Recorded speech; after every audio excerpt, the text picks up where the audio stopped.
Thanks, Amanda. Boy, that's a lot of set of instructions to go through, isn't it? Thank you, everyone, for joining us on this Monday evening. I hope you all had a great day and looking forward to class this evening. Tonight's class, we're going to do a very simple little Easter chick, or maybe I should say spring chick if you're not a person who celebrates the Easter season. This is perfect for springtime. And I'm going to be teaching this evening on a 6x6 Artist Loft canvas. But I also brought with me another sample, just showing you versatility of our little chick. If you want to paint it on something different, like perhaps you're just watching this evening, or perhaps you are going to paint on a canvas this evening and you'd like to use this pattern and paint it again. This is a Michael's surface that it's an Art Minds little sign. And look how fun this is if you want to do it on something different too. So I just wanted to bring this as inspiration to show you that you could kind of keep the chick the same size, but you can embellish the pattern by adding more grass, more daisies, and that sort of thing. So welcome to the class. I'm Chris Williams, and we're going to have a great time tonight. So if you have all your supplies gathered and want to follow along with me, that's awesome. If you'd rather just kind of sit and enjoy the class this evening and wait for the recording, like Humana said, there is going to be a recording posted on YouTube, both on Michael's channel as well as Plugcraft's channel. Then just enjoy the class this evening. Take notes if you want to, or just watch and have a good time, and you can paint along later then using the recording. If you pulled up when you registered, and if you saw the supply list, there was also a pattern sheet. And Humana, we can go overhead if you'd like. There we go. So there is a pattern sheet available with the supply list. And I'd just like to share and talk to everyone, but really address a lot of our beginner friends. So if you are new to painting, once you have this printout that was available, like I said, on the supply list, I like to take a piece of tracing paper, position that on top of our printout, and I like to make a tracing using transfer paper or tracing paper. The reason I like to do this before transferring it onto my surface is because you can see through the tracing paper. And this paper here is so solid, I can't always see to know that my edges are exact to the canvas, or if I was in fact doing it on a different design, it's sometimes hard to see where you're placing because you can't see through this paper. So I make my tracing paper patterns first. And then once you have that, I then position it where you want. You can even, if you want to, trim the edges and use blue painter's tape to tape it down to your surface to hold it in place. And then I use a transfer paper that is a gray graphite or a gray transfer paper, placing the dark side down, sandwiching it. Once I have this where I want it, I will hold it in place, lift it up, slide this between, again, with the dark side of the transfer paper down. And then I will simply hold it, or like I said, you could use blue painter's tape. And I will use a stylus and simply just trace over the pattern lines. Once I have traced over all of my pattern lines, then I have something that looks like this. And I'm going to hold it up close so that you can see. There you can see that I have my pattern transferred onto my canvas. And it just makes it so much easier that way, because you don't have to worry about trying to freehand or trying to learn how to draw if you happen to not be a drawer. There's no intimidation factor here at all. So now let's go ahead and set all of that aside, because I have mine ready. Mine's traced and transferred. What we're going to do when we paint this little spring chick today is we're going to do our background first. And as you look at mine here, you can kind of see that it's an ombre. It's green towards the bottom, like our grassy areas. And then it kind of goes, fades up and gets lighter in color until it turns into some blues. And then don't worry about your dark corners right now, but we're just working about the background itself. So we're going to go from an ombre of a pale blue to a pale mixture between the blue green and then down to a green. So I'm going to use a 3/4 inch flat brush, and I'm going to get some paints out onto my palette right now. I am using the FolkArt matte acrylics this evening, and I am using a color right now called Classic Green. And I'm also going to pull out onto my wax paper palette. I'm using a waxed paper palette tonight. Let me just shake this down to the top. There we go. And the blue color that I'm squeezing out right now if I can, there we go, is Look at Me blue. And I'm also going to squeeze out a little bit of white. And the white I'm using is Wicker White. If you have titanium white, you can use that. There we go. And what I'm going to do now is I'm going to use a 3/4 inch flat brush, and I'm going to dampen it. I want my bristles wet, and I am going to blot it on the paper towel. I'm going to pick up some white in my brush. Can you all see that? I want to make sure you can see. I'm picking up some white by stroking into that puddle of color. The paint is beginning to thin down a little bit because of the moisture or the water that's in my brush. So I'm kind of getting a very fluid white in my brush on both sides here. Let me pull it up so you can see. And then I'm also then going to stroke into the blue. And I want to pick up a little bit of that blue. And actually that white is starting to thin that down a little bit and also change the color. You noticed it got a lot whiter or brighter in color. So you can make your blue as light a blue as you want or as dark a blue as you want. Once again, I don't want to worry about these colored edges right here that are a little bit darker. That's going to be one of the last steps that we do tonight. So now what I did was just touch my water again. So I want my paint to be very fluid, and I'm going to stroke across the top of the canvas. Now, this sample that I did here was actually a canvas panel, but this is actually a stretched canvas. So I have a little bit of a canvas edge here on my sides. Don't worry about your edges right now. You can come back later and paint the edges, or you can even paint them a complementary color later afterwards. I'm just going to worry about the top of my canvas tonight. I'm going to use a little bit more water, and I'm going to stroke from right to left and left to right and kind of get it a little bit more with water, less paint as I'm coming down closer to my spring chick. And if you transfer the lettering of your spring, the word spring, it's okay. You can still kind of see through. Don't go over completely where the chick is. And I want to kind of stop and start picking up a little bit more white at this time because we want it lighter in the middle of the canvas, darker to the edges, meaning the top and the bottom. And then we're going to start transitioning into some green, and we're going to let that mix into it. And I'm going to kind of work around the body of my chick here. I'm picking up some more water in my brush, did not clean my brush, but I'm now starting to pick up a little bit of the green, and I'm going to brush across the bottom of my canvas. The green I'm using is classic green. It's okay if you go over the legs of your little chick, but don't worry about, or try not to get onto the body of the chick. And as I'm working that green up, you'll notice that the green is going to begin blending with the blue that we have there. So we're going to get kind of a green blue going on. And I'm going to still keep adding a little bit of water to keep some moisture in that brush so that it's not solid opaque color.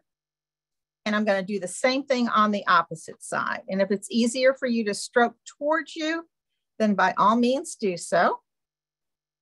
Working around that wing and across the bottom.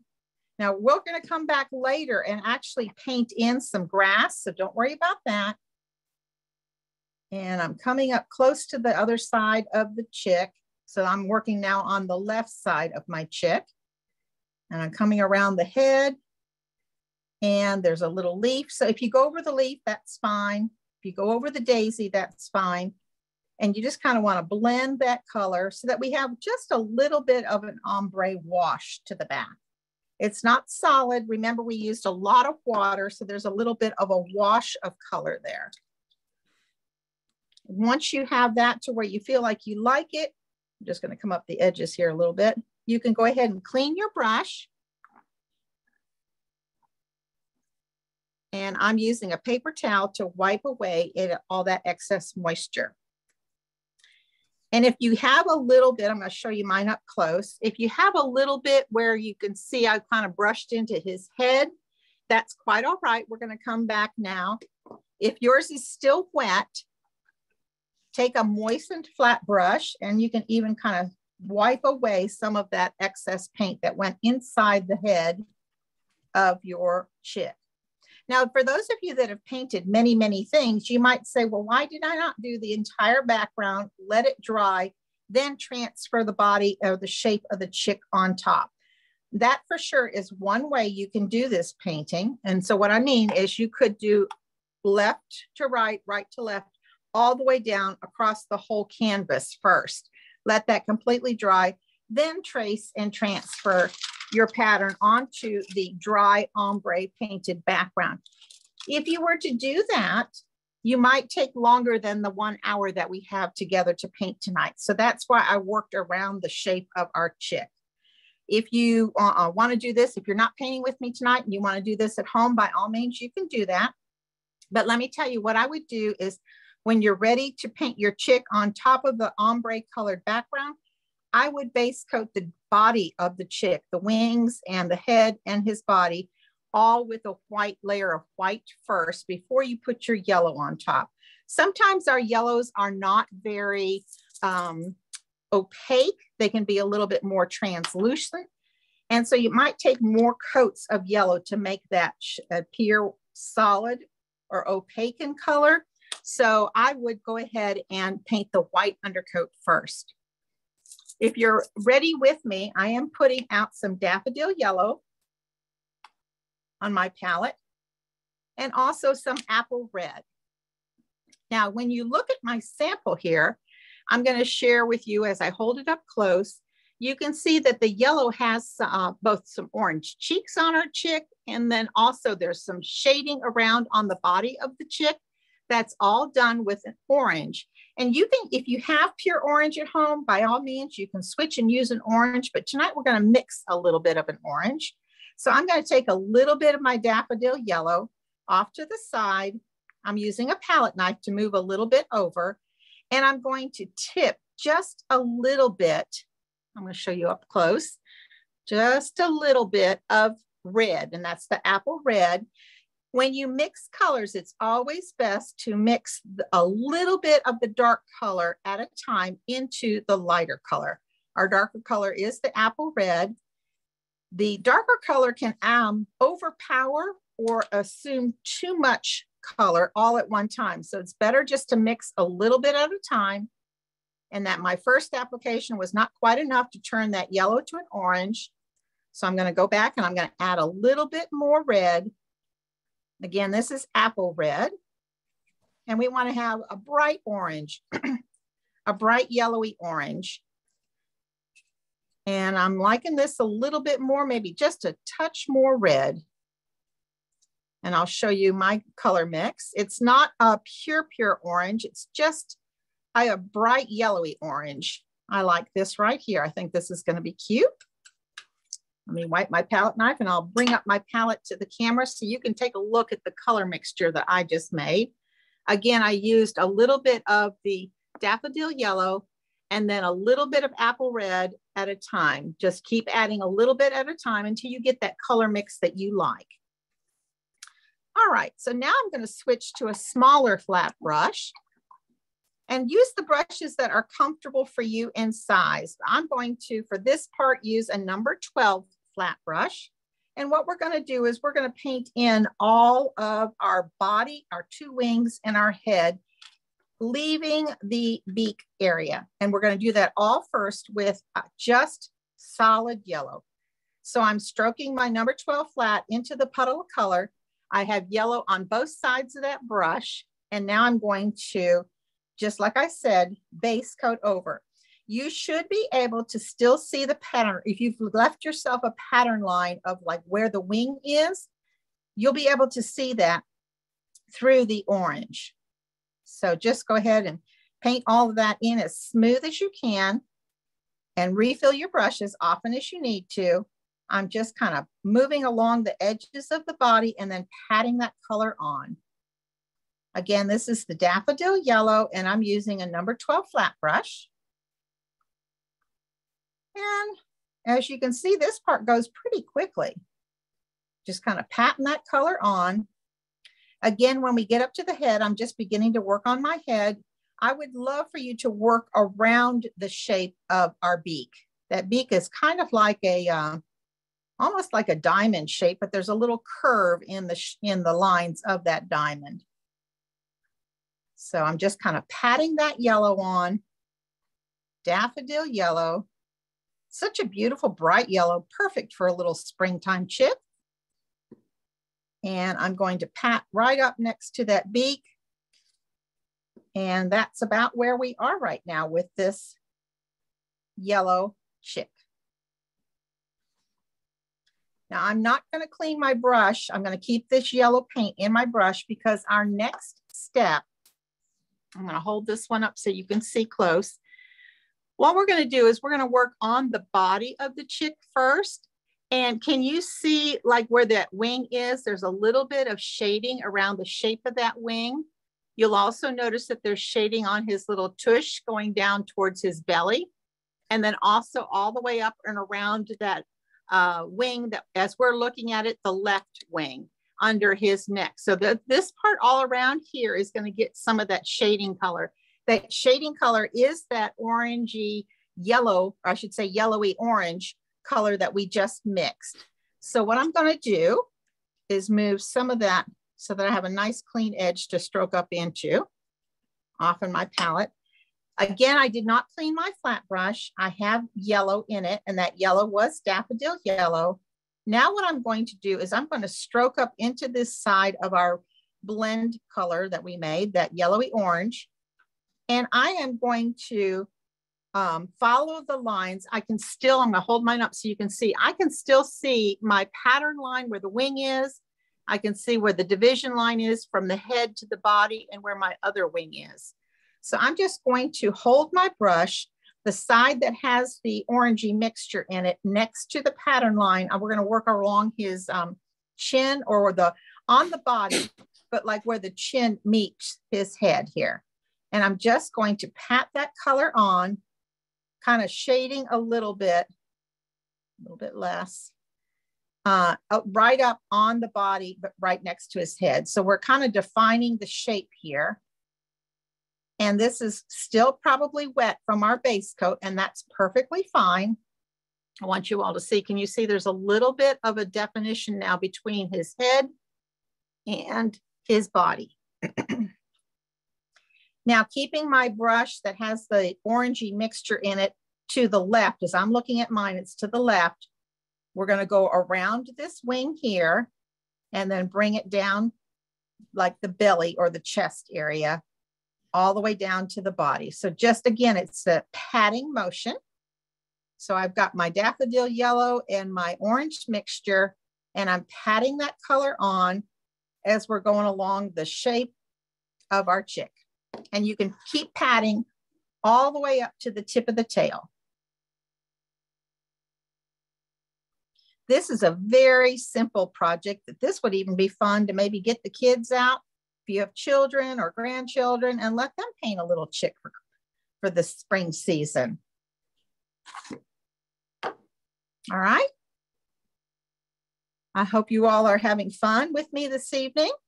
If you do, I'd love to see your work. Be sure and use the hashtags like Jimena said. Make it with Michael's Monday. Wait, what was it again, Jimena? Make it with Michael's classes. Michael's classes, thank you. Or Plaid Crafts, or let's see, the last one is Let's Paint Challenge. There you go. I'll put them in the chat again. Thank you. All right, now let's look a little bit at the little hand or the little wing that is on the left side as you're looking at your chick. And if you think about it, it looks almost like he's got three little fingers. You should have pattern lines. I'll show you mine. I can see just a little definition line between those little wing fingers. And I am going to come back, and in those areas where the wings are, or where those little lines are, I'm going to add a little bit of that orangey mixture to kind of separate them.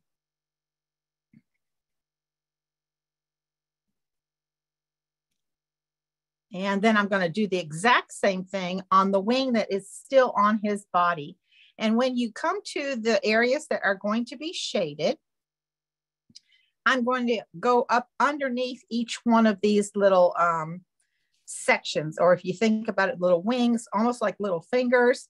I'm going to hold that one up so you can see. I'm going underneath. I'm holding that orange mixture right up next to that wing area. So it's kind of separating our wings. We will come back and we'll highlight on top, but we're just kind of getting a little bit of shading in right now. Just want to separate the feathers of this wing, and then we're also separating the wing from the body. And again, my colors are the Daffodil Yellow with that orange mixture that we created. And it might look kind of rough right now, but it will be softened once we add the white to it. Now I want you all to take a look at the head of our little chick. And with this same orange mixture, same loaded brush, we're going to start, maybe just like his forehead area. Just come down a little bit from the tip of his head down to like what would be his forehead, just above the eyes. And we're going to shade a little bit down along this edge, a little bit down along that edge, and just a slight amount at the bottom. We don't want to have a lot at the bottom on the head itself. And I'm using that same patting motion.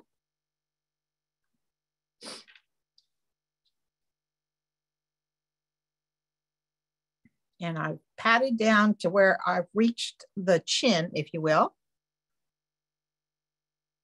And then you're going to flip your brush around so that, again, you're keeping that darker color, our mixture of our orange, to the outside of the head.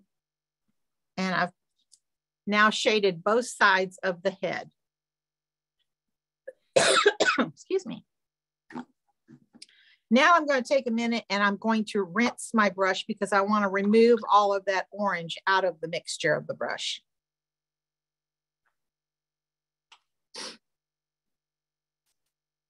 All right, now what I'm going to do is start thinking about the highlighting on our chick. So I want to add the yellow back into my brush again. I'm stroking into that Daffodil Yellow on both sides of the brush. And I'm going to bring some of my white that I used in the background down here.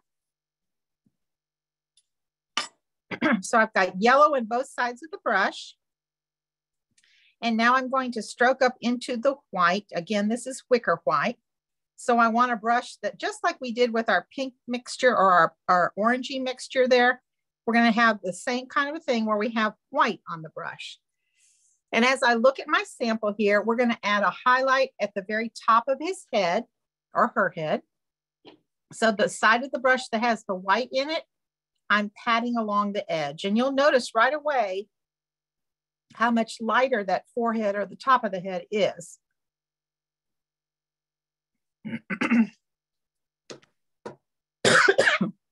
Now we're going to, I didn't do much across the bottom here of his chin, but you can, if you want to add a little bit lightness there to separate the head a little bit more from the body. You can highlight the bottom here a little bit.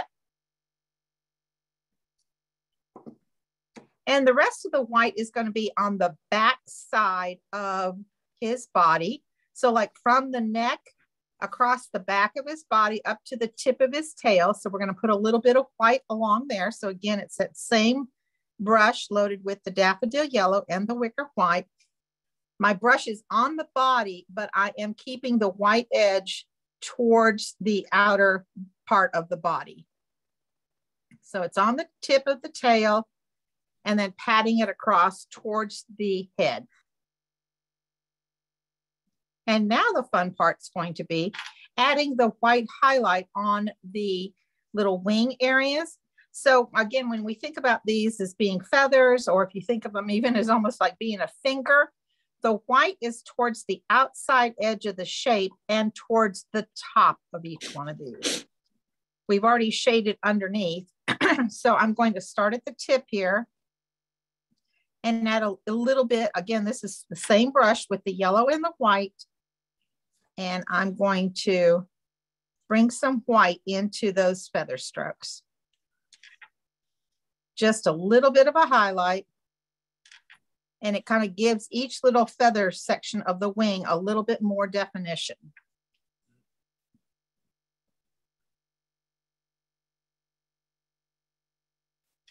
And a little bit across the top of the wing too. And the same exact thing happens to the wing that's on the left. So we're going to start at the outside of each little finger section or wing, flower, feather section. There's 3 of them on this wing. And then I'm going to put some white to the top, almost like we did the top of the head. So the top section of this wing is going to have a little bit more white.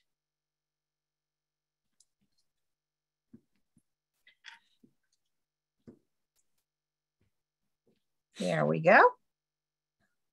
It's very easy so far at this point, isn't it? Now I am going to clean my brush, and I'm going to switch to a smaller flat brush. We're going to go ahead and base coat in the legs and the feet. So you can do something, one of 2 different things. You can go with a very small little flat brush, or if you'd rather go with your liner brush, either one is quite all right with me. We're going to paint in that orange mixture that we created. And you should still be able to see your little bit of a leg. There's 2 little legs that come down from the body. And then each leg has 3 toes. So you're going to paint those, and I'm going to show you mine up close, see if you want to look. There's 1. And I'm going to repeat the same thing on the second foot. And these little toes do kind of get hidden from with the grass that we're going to paint on top. So it's not all too important at the very tips of the toes.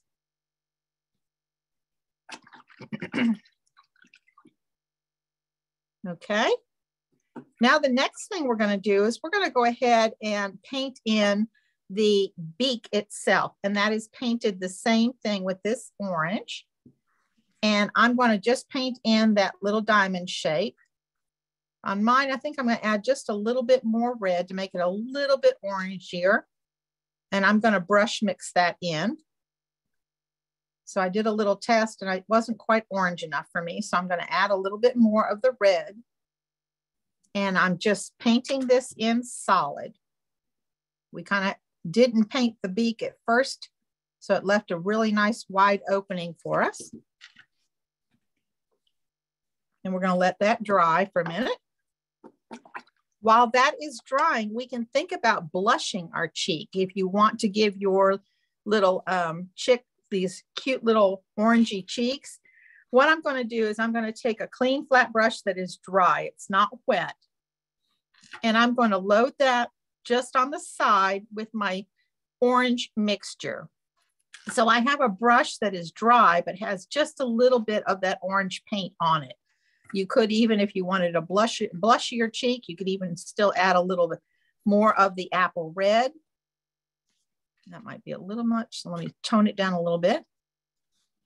Now I have a brush that has no water in it, just the paint mixture. And I started out with my orange mixture. I wanted a little bit more blush to it, so I added just a little bit of red. I brush mixed on my palette here.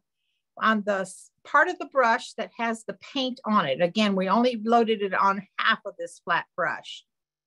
The side that has the paint on it, I'm going to turn up. It not facing my chick. The part of the brush that has no paint on it at all is facing my chick.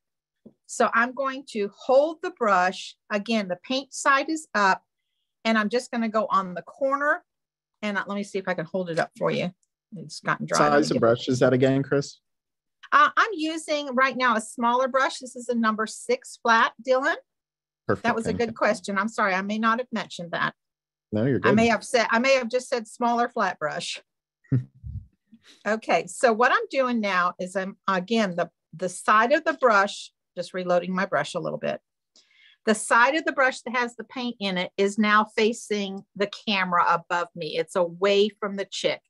So I'm turning the brush And I'm just pouncing with that one corner down. Again, the corner that has no paint in it is what I'm pouncing across my surface. And you're going to be able to get a really nice blush of a cheek just by pouncing that color on. If you find that you don't like your color, you have maybe not enough paint in there, if it's too red, too peachy, not blushy enough, just take a moment, adjust your color, and then come back. And it's just a matter of pouncing that color on. This again is a dry brush. Let me do it this way so maybe I can see and you can see at the same time. I'm going to add just a tiny, tiny bit of water, not very much. And we are going to then kind of blend that color in. And you can kind of control the shape that you want. And it's just a matter of pouncing that brush or dabbing the corners. Now I wash that brush out. I'm just going to come back and lightly soften that a little bit. I think I want a little bit more color on this side. Try and make your cheeks the same color, the same amount of blush, if you will. All right. Now with that cheek color that has a little bit more red in it than just our regular mixture, I'm now going to come back and I'm going to separate my bill or beak on our little bird here. So if you look at mine right now, you can see that there is a line, that a very little sliver, if you will, of the bottom part of her mouth or his mouth. So that's the part that's going to get a little bit more color. And I'm just going to come back in. Let me get a little bit more red. And I'm just going to separate those two, even a little bit more red. And just kind of darken this a little bit, not very much. We're going to come back with some line work, and that's where it's really going to separate the bills. I'll show you mine. You can see that it's just barely dark, just almost like a V. Think about a V shape to the bottom of that beak. And now I'm also going to, after you kind of get that and get your brush rinsed, we're going to add just a little bit of highlight right down the center of our beak. So after you get this part done, the little V with a little bit of a darker orangey red color, we're now going to come back and put a little white line down the middle of the beak. So what I'm doing is same size brush. I'm using my number 6 flat. I'm going to put a little bit of white on the corner of that brush, blend on the palette. So again, I'm getting white paint just on one side or one little bit of that. And I'm going to keep the white of my brush down the center of the beak. And I'm just from that top point to the point, from point to point in the middle of the beak, flipping my brush over, and I'm going to do the same thing on that side. So I have just a little streak, if you will, of the white down the middle of the beak. And I'm going to show you this one again. You can see the highlight right down the center of that beak. All right. Now what we're going to do is, I think we'll go ahead. Oh, well, let's do his feet first. No, I think we'll switch on. I'm going to go ahead and move to the daisy next, because we'll do his little eyes and all of the outlining of our chick all at one time. So let's go ahead and move on to our flower. There's a single little daisy here with a single little leaf. And I'm going to use the classic green that's already out on my palette. I have the number 6 flat brush in my hand that I did clean my orangey colors out of, so it's clean. I'm going to now load that same brush, the number 6 flat, with that green. It's the same green that we used down here. And what I'm going to do is, using the chisel edge of my brush, I'm going to come right up here where the circle or the center of the daisy meets the petals. You can see a little bit of green right there, the stem, and we're going to come all the way down, like through behind his hand or behind his wing area. And then we'll paint in the leaf as well. So I'm going to use just that chisel edge of my brush. I'm going to come up right next to where that daisy center is. And you can see on mine, you can still see the daisy center. And I stopped at the wing, but then I'm going to pick it back up on the bottom part of the wing and just make that kind of a, you don't want it terribly skinny, but you don't want it terribly thick either. Just kind of draw in that stem line. And now what you'll do is do the same thing for your leaf. You can probably still see the pattern there. Just go ahead and base in the shape of that leaf. And just kind of pat in that green color to keep it solid.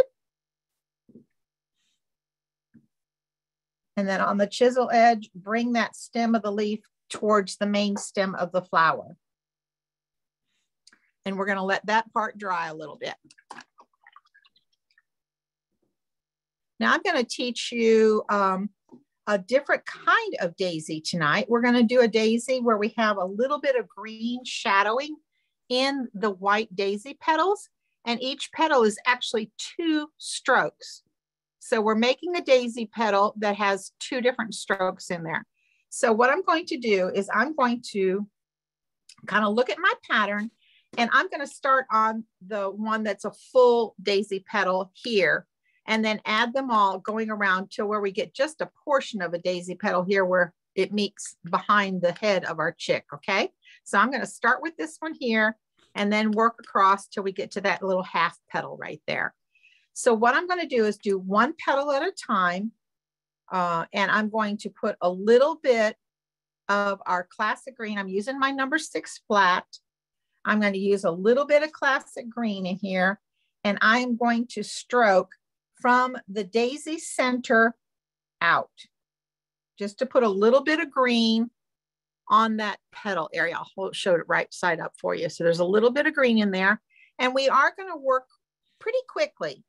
So what I'm going to now do is pick up another brush, again, a small brush. I think this is a number 6 as well. I have 2 number 6s here, and I'm going to load that brush with white. I'm using a little bit of water in that load so that the paint will flow a little bit from my brush. I don't want it soupy, but I just want it to be a little bit more fluid. And what we're going to do here is we're going to start out on the tip of the petal, and I'm going to touch down and I'm going to pull towards the center. And when I do that, you can see just a little bit of that green showing through that step. And then for our second stroke, we're going to do the same thing. And you can see where each stroke kind of overlapped. I'm showing you if you want to look at the camera.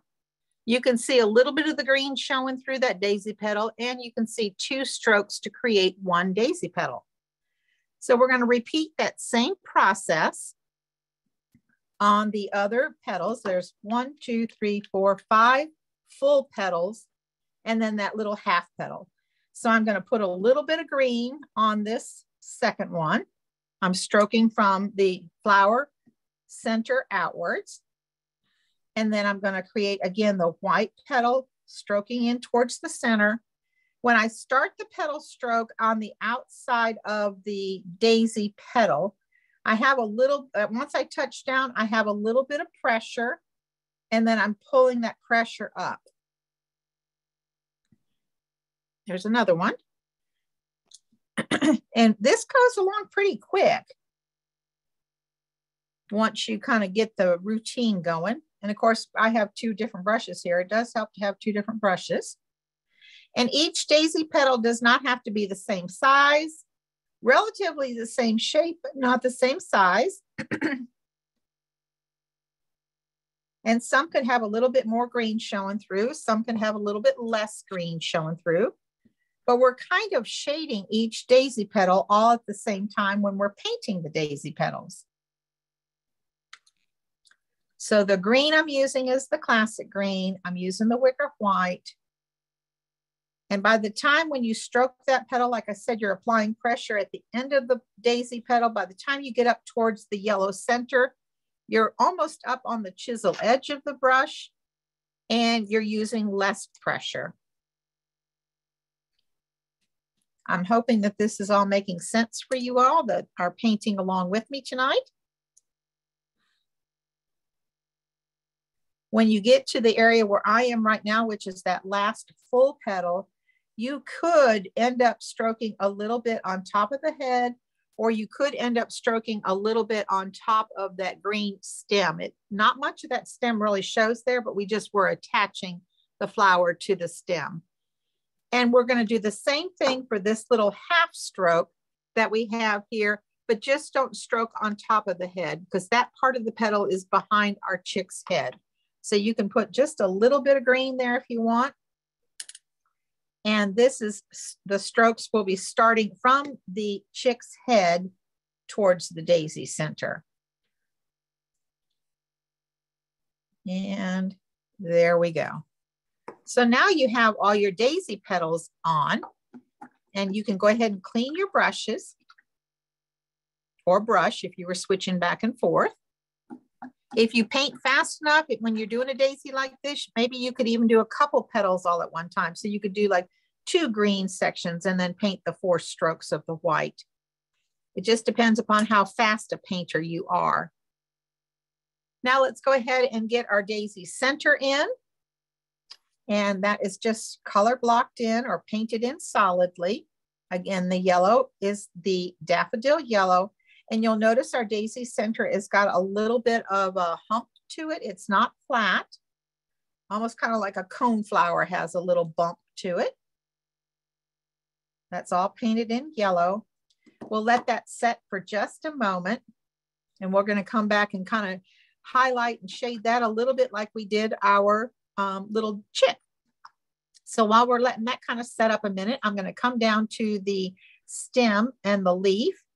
There really isn't too much shading or highlighting on the stem. If you want to add a little bit of a highlight, you could pick up a little bit of the classic green along with a little bit of the Daffodil Yellow in your flat brush. And on the chisel edge, just kind of pull down a little bit. The highlight and the shading is really more on our leaf than it is on the stem itself. So what I'm going to do for the shading on the leaf is I'm going to load my small flat brush, and I'm still using that number 6 flat. I'm loading it with the classic green, and I'm going to dip a little bit of a corner into our blue that we worked with. And that blue is what we're going to use to shade the dark side or the dark half of our leaf.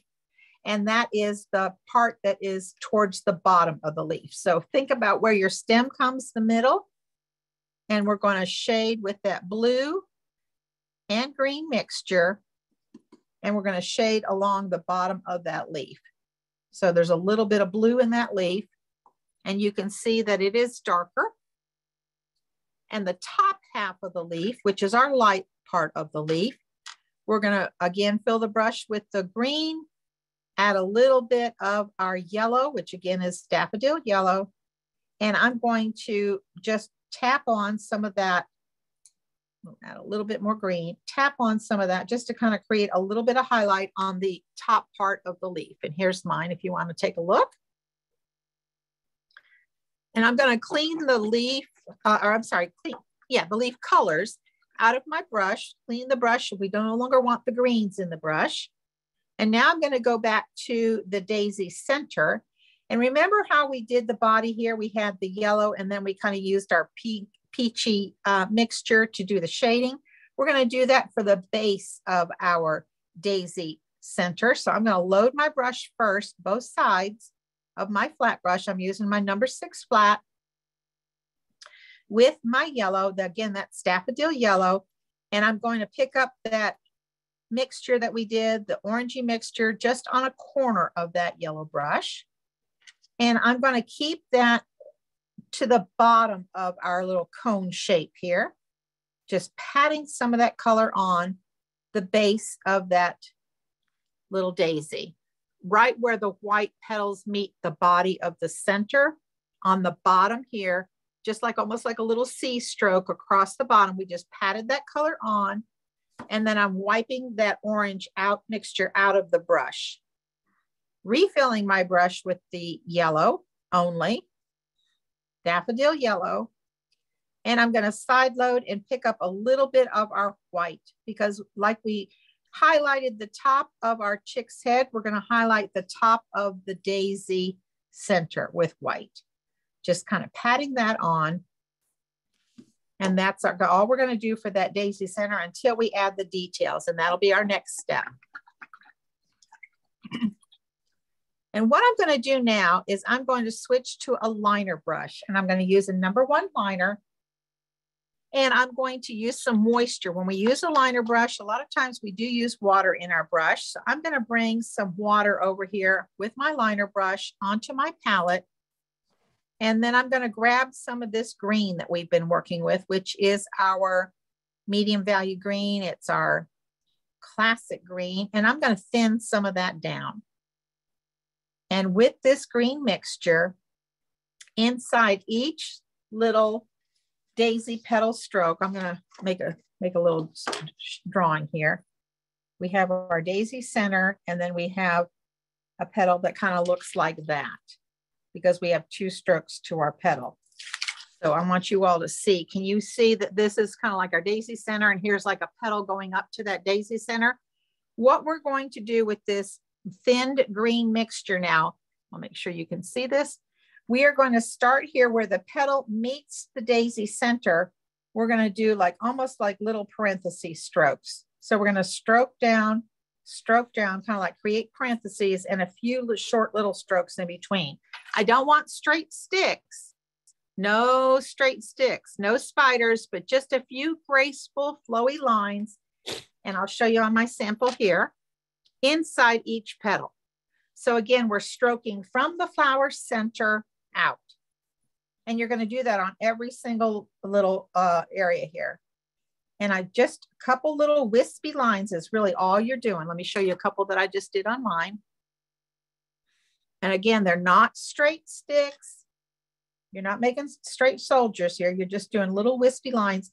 And a good key thing to do is to try and give yourself that little parentheses first with just a couple little short lines in between. Okay? So you do that on all of your white daisy petals.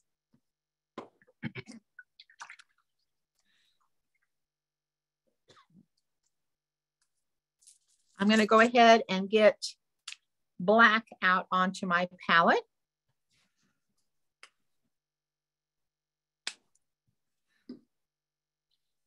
Our daisy center has many, many little dots of color where the center meets the body, and little dots of color here. And those dots of color are red, they're yellow, they're some of our orange mixture. You can even deepen that orange mixture with a little bit of black too.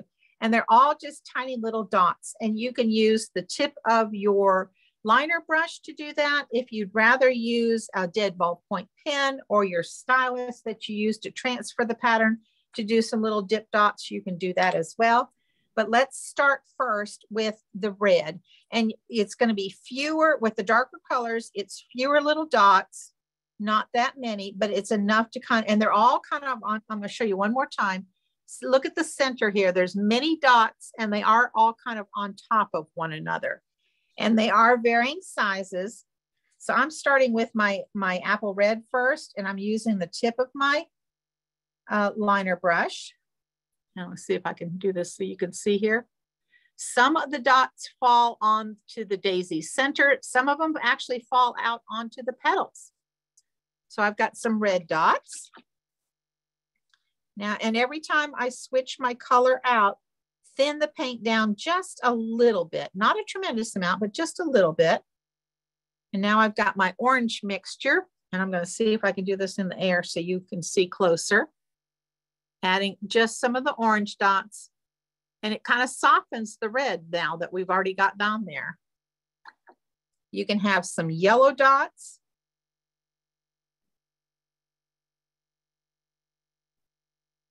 And again, like I said, the dots are free form, and some are actually out onto the petals themselves. And then the last layer of dots that I do are usually my white dots, my highlight dots.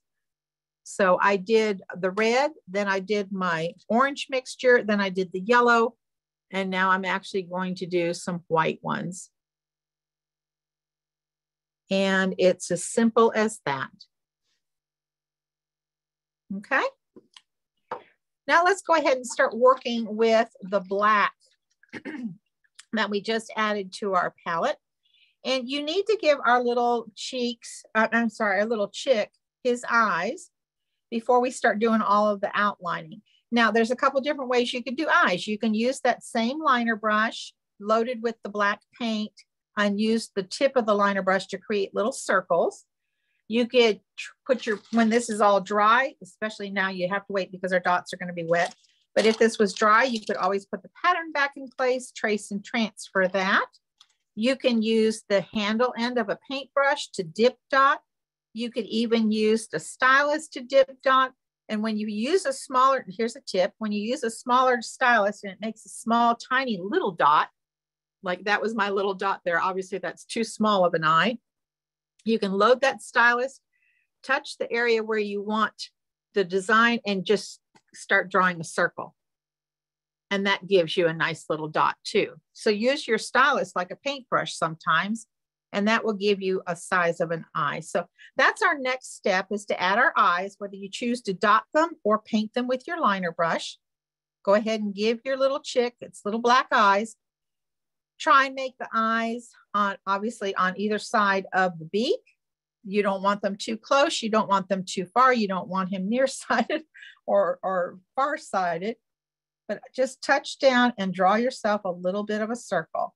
Now, once you do one, here's mine on the right-hand side. Another tip for you to make your eyes equal is to flip your painting around and put the second eye in upside down, because then your hand is not distracting what you've already painted or the size or the shape. And that way too, you can kind of see that your eyes are about the same size. We'll let that dry a minute because our eyes need a highlight. So while that's drying, we're going to take our liner brush. We're going to thin down this black paint that we have. And I want you to see on my sample here, there is a very wiggly, jiggity line around the whole entire chick. And you can also kind of see it on the pattern sheet. So this is all done with the liner brush, very thin, fluid black paint. And you're going to do something like little wiggly, jiggly lines. And you're going to make sure that they kind of look like a little feather line. If this seems too daunting of a task for you, you can switch and use a fine point permanent marker, black permanent marker if you want. But you're just going to kind of create some up and down movement. I put a little bit on the back of mine here with that wiggly line, doing the same thing from the tail coming down. And it's not a perfect little line. It's very jiggity, very, very thin. So to do this, I'm using very little pressure on the very tip of my liner brush. And so we'll do it around all of the wing sections, around the body, around the head. Every so often stop and refill your brush if you need to. And I'm going to start here at the tip of my, I'm sorry, you have a question, Dylan? Yeah, sorry. As you're doing that, Chris, what kind of, like specifically, what kind of tracing paper do you use? Someone had a comment about that. Okay, I use the brand called Strathmore. Okay. And it comes in a variety of sizes and shapes. I think I have a little bit of all of them just because it depends upon how large or small a pattern I'm tracing and transferring. Sure. And I'm going to put just a couple little wispies at the top of his head too. And one more wing to do. Any other questions, Jill? I kept going. I forgot to ask you if we have questions coming in. No, we haven't had a ton. I think everybody is busy painting here as I look through the participants. Oh, good, good. Well, I wondered you always wonder how many people are actually painting along or perhaps watching. Yeah. So I thank you all for joining me this evening. Okay, so as I have done my wiggity jiggity black lines around my chick, I went around the head, around the body, and both wings. We don't want to forget about our feet and our legs. So they are simply little horizontal lines with a little bit of curvature to them. Again, they're not straight lines across. They're just kind of I'm right-handed, so I'm going to pull from my left to my right and just do small little wispy lines like that around from left to right, then a little bit more, less paint. And then I'm also doing wiggly lines on the toes area as well. And again, this is going to be kind of covered with our grass. That's going to be our next step. So it's just giving a little bit of color to the legs. Just kind of, oops, kind of keeping it simple.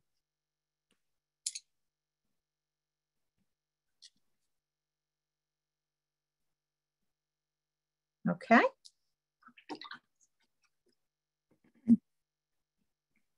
Before we move on to our grass, I would love to give our little chickie some highlights in the eye. When you highlight the eyes, this is what I did on mine. If you want to take a quick look, there are 2 highlights in both eyes. Let me caution you to say that both of them are in the same direction. If you look at the eye and think of the face of the clock, the larger highlight is at the top at like 1 o'clock. There's a small, tiny little dot opposite from that. That would be more like 7 o'clock. So think about the face of a clock. Use your liner brush loaded with white paint. And at 1 o'clock in both eyes, if you switch your highlights and you don't put them both the same in the both eyes, then your chick's going to look cross-eyed. So they must be the same in both eyes. The larger dot is at 1 o'clock. The smaller dot is like diagonally across from it at 7 o'clock. And one thing I didn't do when I had the black in my brush, I noticed I did not outline my beak and give my nostrils. So we do need to come back. If you have done yours, great. I missed mine. So I'm just lightly with the black paint. And again, I'm using that liner brush. My paint is thinned. I outlined just that little diamond shape first. Then I'm going to come in and make that separation between the top beak and the bottom beak and the 2 little nostril dots on either side of our white highlight. So there's my nose, my beak. All right, now I put out on the list that there's another lighter value green, and that is your lime green. If you want to get some of that out, you can. If you want to, you can even just use the yellow that you have out on your palette right now. We're going to go ahead and add some grass now, and I'm using my liner brush. I've thinned down a little bit of our classic green. I'm going to do the darker green first.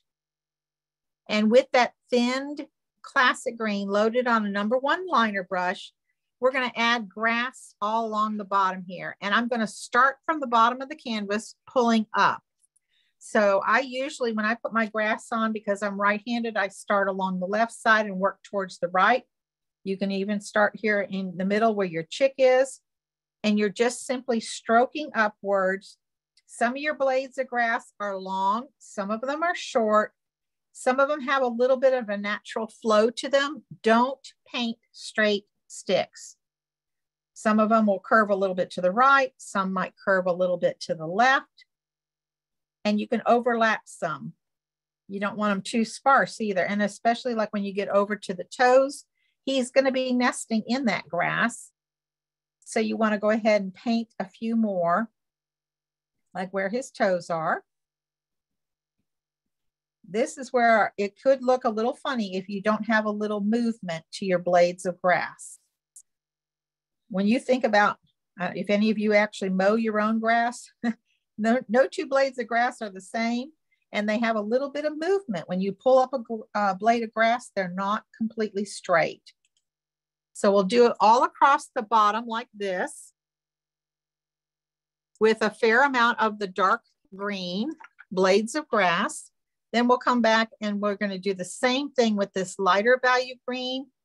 If you don't have lime green, you could actually mix a little bit of the classic green into what's left over of your yellow here and kind of create a lighter value yellowy green color, which is what this lime green is.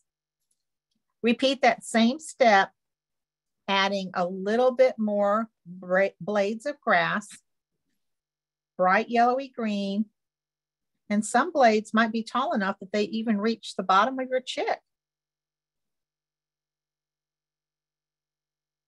Just a few here and there. The last thing we're going to do to our chick is the, to this painting is the lettering, and then we're going to come back in and darken our corners.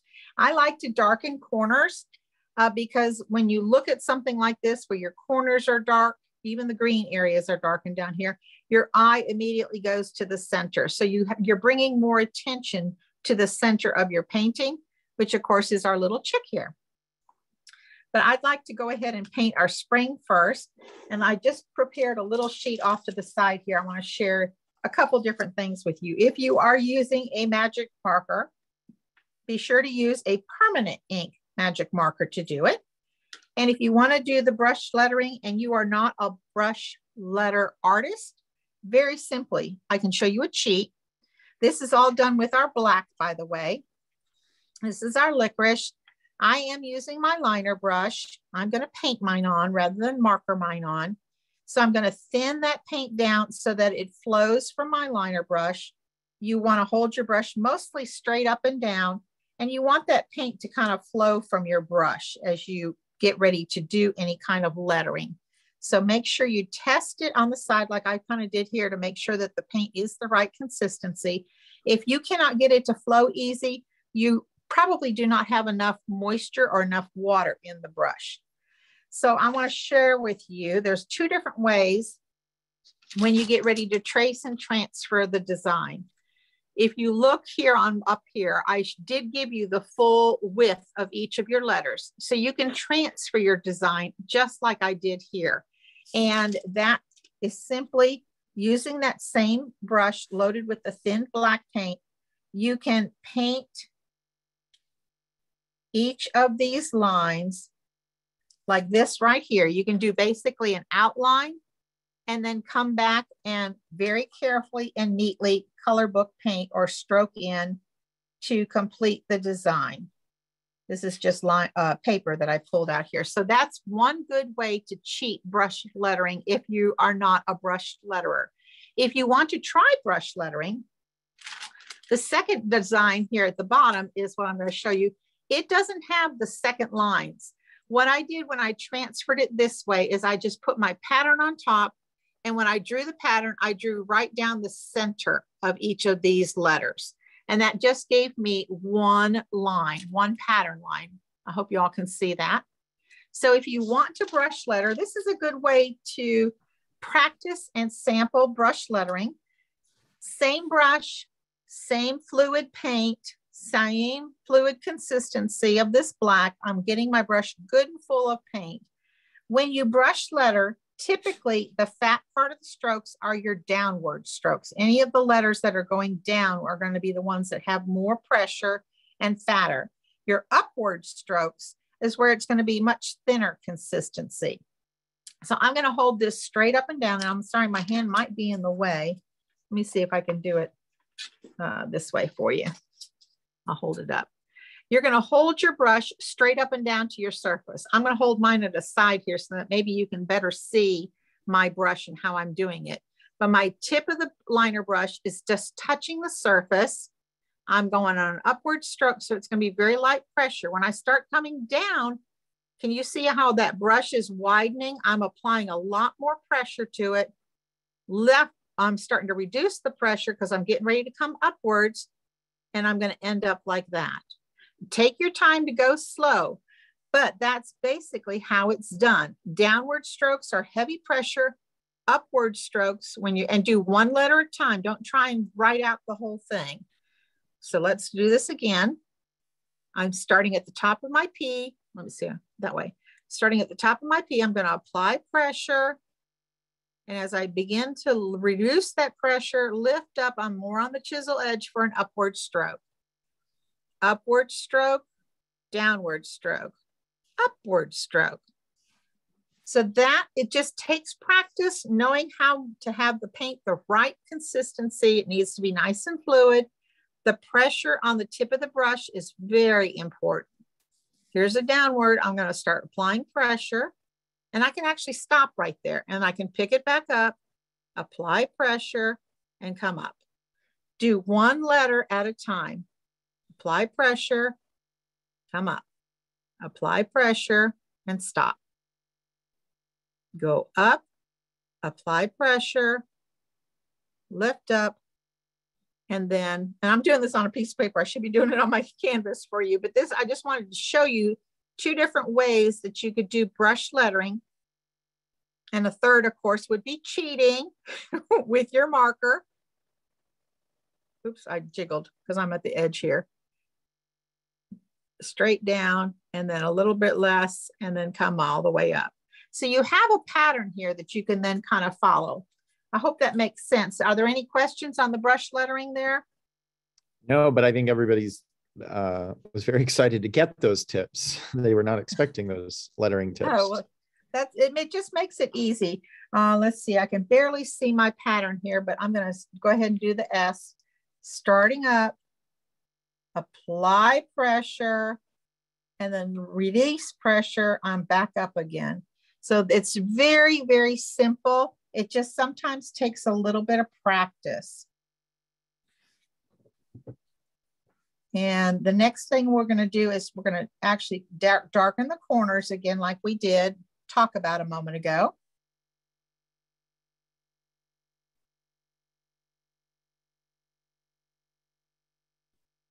Once you kind of understand some of this brush lettering technique, you can even get ready to start practicing signing your name to your artwork if you want.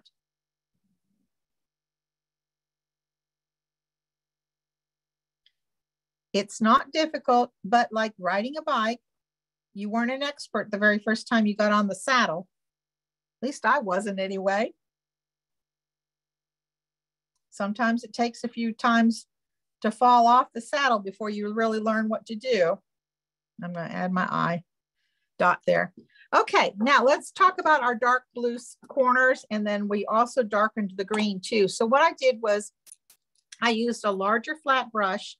This is going back to my number 12, and I'm going to dip into that, mine's starting to get dried over, the classic green that I started with. No water in the brush. This is a dry brush. I'm just filling one corner of the brush, so I've got paint on just a half of that brush. One corner, I'm kind of blending on the palette, and now what I'm going to do with that dry brush is just kind of tap on the corner and then tap it out and tap it up. So I'm just darkening that corner, and it's okay to go over some of your blades of grass. And you'll repeat and do the same thing on the other corner, and then you'll repeat and do the same thing with the blue.